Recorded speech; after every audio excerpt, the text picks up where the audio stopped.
Friends, हम आपको इस कक्षा में मानचित्र और एटलस के विषय में बताने आए हैं। आखिर परंपरागत रूप से देखा जाए तो एटलस को किस ढंग से पढ़ा जाए ताकि वो समझ में आए। हम आमतौर पर देखते हैं एटलस को पढ़ने में काफ़ी असुविधा का सामना नए विद्यार्थियों को करना पड़ता है। आइए हम देखें कि एटलस को किस ढंग से पढ़ें हम। तो इसके लिए क्या है कि रीजनल अप्रोच और सिस्टमैटिक अप्रोच दो उपागम से हम इसका अध्ययन करते हैं। अब उपागम क्या शब्द है? उपागम एक संस्कृत में शब्द है जिसका अर्थ विधि होता है, जो अप्रोच का एक हिंदी रूपांतरण है। और रीजनल अप्रोच में हम विश्व को छोटे छोटे खंडों में यानी क्षेत्रों में बांट के अध्ययन करते हैं, जिसमें सबसे बृहद जो क्षेत्र होते हैं वो मेगा रीजन, फिर उसके बाद मैसो रीजन, उससे छोटे क्षेत्र मैसो रीजन, और उससे और छोटे क्षेत्र हो गए माइक्रो रीजन। मेगा रीजन में हम क्या देख सकते हैं? तो महाद्वीप के जो क्षेत्र है उसको हम मेगा रीजन में मानते हैं, जैसे एशिया, अफ्रीका, यूरोप, ये जो हम अध्ययन करेंगे एक एक करके वो हम मेगा रीजन में देखेंगे। अब उसके अंतर्गत जो देश आते हैं उसको हम मेगा मेसो रीजन में, और तीसरा जो उसके राज्य आ गए या फिर उसके ग्राम के क्षेत्र आ गए या फिर शहर के क्षेत्र या छोटे निकाय का अध्ययन करेंगे तो वो उसमें हम देख सकते हैं वो माइक्रो रीजन के अंतर्गत आते हैं। अगर एटलस से या मैप का अवलोकन करें तो हम दो चीज प्राप्त होती है मूल रूप से।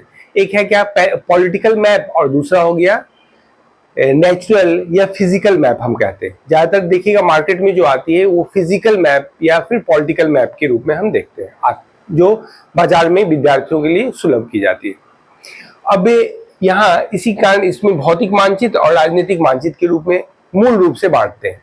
लेकिन अगर देखा जाए तो एक आर्थिक मानचित्र भी है, तो वो स्थान विशेष के खनिज संसाधनों से संबंधित जानकारी देती है। जैसे अगर हम एग्जाम्पल के रूप में देखें उड़ीसा, छत्तीसगढ़ या फिर झारखंड जो ध्रुव प्रदेश कहलाता है, जहाँ खनिज संसाधन बहुत पैमाने पर प्राप्त होती है। वहाँ के बहुत से ऐसे खान हैं या फिर जो मिनरल डिकम्पोजिशन में बहुत रिच है वो क्षेत्र, तो उसका हम अध्ययन करते हैं। तो वो भारत के मानचित्र में हम उसको देखेंगे। अभी हम यहाँ 10 से 15 कक्षाओं में वर्ल्ड मैप को खत्म करने का प्रयास करेंगे।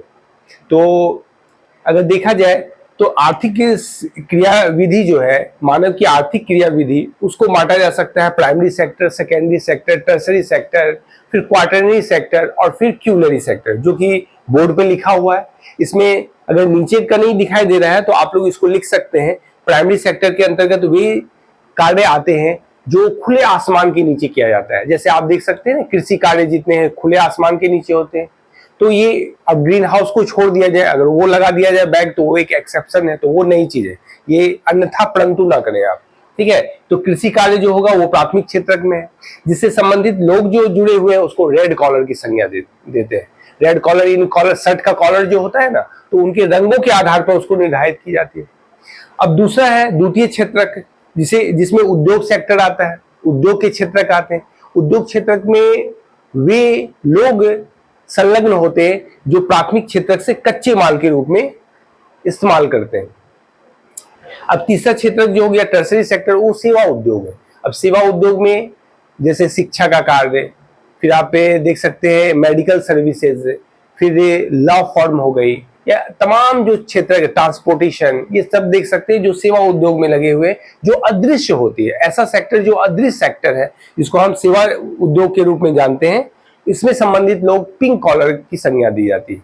इसे जो संलग्न है लोग उसमें पिंक कॉलर के। अब दो सेक्टर जो है वो नए सेक्टर के रूप में विगत दशकों में उभरा है, जिसमें एक क्वार्टरनरी सेक्टर और एक क्यूनरी सेक्टर। पहले तृतीय सेक्टर जो थे उसी के लोगों को व्हाइट कॉलर की संज्ञा दी जाती है। लेकिन जो नए सेक्टर जो इमर्ज हुए उसके अंतर्गत हम देख सकते हैं क्या रिसर्च और डेवलपमेंट से संबंधित है, वो क्वार्टरनरी सेक्टर है।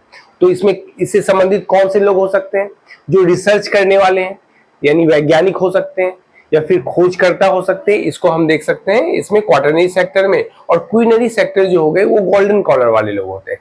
इसमें आप देख सकते हैं निर्णय करने वाले, तत्काल जो निर्णय करने, डिसीजन देने वाले, जैसे बहुत विभिन्न प्रकार के प्रशासक हो गए, जिसमें आपके प्रधानमंत्री हो गए या फिर मंत्रिमंडल के जो सदस्य हो गए, वो इस पंचम क्षेत्रक में, जिसे क्यूनरी सेक्टर कहा जाता है, उसके अंतर्गत आते हैं। इससे संबंधित लोगों को वो गोल्डन कॉलर वाले होते हैं, गोल्डन कॉलर वाले लोग इसमें क्यूनरी सेक्टर में आते हैं। तो ये मोटे मोटी तौर पर आर्थिक मानचित्र का के जो घटक है, जिसको हम अर्थव्यवस्था में भी जिसका अध्ययन करते हैं, उसको देखा गया है। इससे कभी कभी प्राथमिक द्वितीय क्षेत्रकों से क्वेश्चन आती है, उसमें हम अर्थव्यवस्था में पढ़ेंगे तो वृहत ढंग से पढ़ेंगे उसको। अब आइए यहाँ भूगोल को जब हम एक सिस्टमैटिक अप्रोच के रूप में पढ़ते हैं तो वो कैसे पढ़ा जाता है। तो यहाँ सिस्टमैटिक अप्रोच से तात्पर्य ये हो गया कि विषय के रूप में भूगोल का अध्ययन किया जाए। अब जियोमॉर्फोलॉजी देखिए, अगर जियोमॉर्फोलॉजी में क्या हो सकता है, भू आकृति विज्ञान को देखेंगे, यानी पृथ्वी के अंदर जो खनिज संसाधन है वो किस ढंग से पाए जा रहे हैं या उसकी क्या संरचना हो सकती है, उसका हम इसमें अध्ययन करेंगे। ये अगर स्थलाकृति की बात करें तो ये स्थल मंडल के रूप में भी जाना जाता है। दूसरा देखेंगे ओशिनोग्राफी, समुद्र विज्ञान, तो जल का इस पृथ्वी पर क्या योगदान है या जलीय जीवों के लिए क्या योगदान है, या अजैविक या जैविक घटक किस ढंग से जल से प्रभावित होते हैं, इसका हम अध्ययन ओशिनोग्राफी के अंतर्गत करते हैं, जो समुद्र विज्ञान कहलाता है। तीसरा क्लाइमेटोलॉजी, क्लाइमेटोलॉजी वायुमंडल से संबंधित है, जिसे जलवायु विज्ञान भी कहते हैं। आगे देखिए बायोजियोग्राफी, बायोजियोग्राफी का ये तमाम जो चीज है, इसका क्या प्रभाव जैव पर पड़ता है, यानी लिविंग बींग्स पर इसका क्या प्रभाव पड़ा, उसका हम इसमें अध्ययन करते हैं। तो मोटे मोटी तौर पर अगर देखा जाए तो सिस्टमैटिक अप्रोच के अंतर्गत स्थल मंडल, जल मंडल, वायुमंडल और जैव मंडल को साधारण रूप से हम विभाजित करते हैं। तो ये आज का मेरा लेक्चर हुआ। आगे हम कंटिन्यू महादेश को लेके करेंगे। महादेश में आप देख सकते हैं यूरोप को प्रारंभ किया जाएगा, फिर एशिया आएगा, फिर अफ्रीका महादेश को देखेंगे। तो इस तरह से हम पूरे वर्ल्ड मैप को जल्द से जल्द 10 से 15 कक्षाओं में हम समेटने का प्रयास करेंगे। धन्यवाद।